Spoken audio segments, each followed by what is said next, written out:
आणि फायनली तो दिवस आला, महालक्ष्मी देवीचं दर्शन घ्यायचं. नाही म्हणता 1.5 वर्षांनी हा योग जुळणार होता, त्यामुळे मी खूप एक्सायटेड होते. रस्त्यात दिसलं माझं पहिलं प्रेम, तो म्हणजे की गजरा. मग आवडीने गजरा घेतला, केसात माळा आणि मंदिरात प्रवेश घेतला. गर्दी असल्यामुळे खूप वेळ लागला, तरी आम्ही सकाळी 7 वाजता दर्शन घ्यायचं ठरवलं होतं. 10:30पर्यंत ते झालं देखील. पण तरी पण या मंदिरात गेल्यावर एक वेगळीच ऊर्जा भेटते. नेहमी हे जाणवून देते की आपली संस्कृती किती छान आहे आणि सगळ्यात महत्त्वाचा आपला श्रृंगार बोललं तर बांगड्या आल्याच. आणि माझं जसं गजऱ्यावर प्रेम आहे तसंच बांगड्यांवरही खूप आहे. मी ज्या देवालयात जाते तिथे चुडा भरते, एक आठवण म्हणून आणि मला आवडतं म्हणून. त्याच बांगड्या भरताना हा व्हिडिओ माझ्या नवऱ्याने घेतला आहे, कारण त्याला देखील असं वाटतं की आजच्या स्त्रीमध्ये जी शक्ती आहे किंवा प्रत्येक स्त्रीमध्ये जी शक्ती आहे ती तिच्या शृंगारामुळे आहे. आणि मला देखील ते आवडतं, कारण की आम्ही दोघं एकमेकांना व्हॅल्यू करतो. दर्शन झाल्याच्या नंतर एक सुंदर फोटो प्रवेशद्वाराच्या समोर घेतला, ॲज इट इज आठवणीसाठी.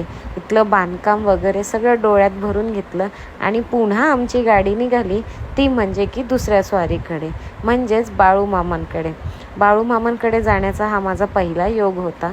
तरी गाडीत मजा मस्ती करत आम्ही सगळे मिळून तिथे पोहोचलो. अखेरीस अजून एक श्रद्धास्थान. तिकडे जाण्याचं हे पहिलंच वर्ष असल्यामुळे आमच्यासाठी थोडीशी माहिती पण नवीन होती. आम्ही दर्शन घेतलं, भंडारा लावला आणि श्रद्धेने तिथून बाहेर निघालो. पहिल्यांदा जाण्यामुळे खूप साऱ्या गोष्टी आमच्यासाठी देखील नवीन होत्या. एकदा का तिथून निघालो की आम्ही पोहोचलो डायरेक्ट शाहू पॅलेसला.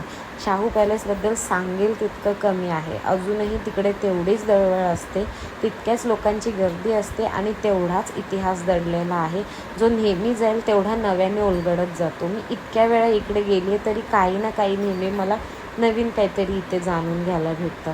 आता तर ह्यांनी इथे एवढं पब्लिकली गोष्टी एक्सपॅन्ड करून टाकले की खूप साऱ्या ठिकाणी अशा गोष्टींचे पुरावे देखील सापडणार नाहीत, तर त्यांनी जागोजागी त्याचे बोर्ड बनवून माहिती देण्याचं ठरवले.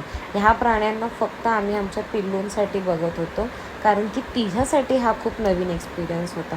कसं बसं इथून निघालो, आमची स्वारी निघाली पुढल्या स्थानकावर, ते म्हणजे कोल्हापूरवाल्यांचं खरं प्रेम, रंकाळा. इथलं पाणी ह्या गोष्टीची साक्ष आहे की तुम्ही ठरवलं तर स्वतःला कितीही कंट्रोल करू शकता, उगीच वाहत जाऊ शकत नाही. अखेरीस आलो परत घरी. पुन्हा भेटू शिवानी की वाणीमध्ये अजून एका नवीन आठवणीसोबत.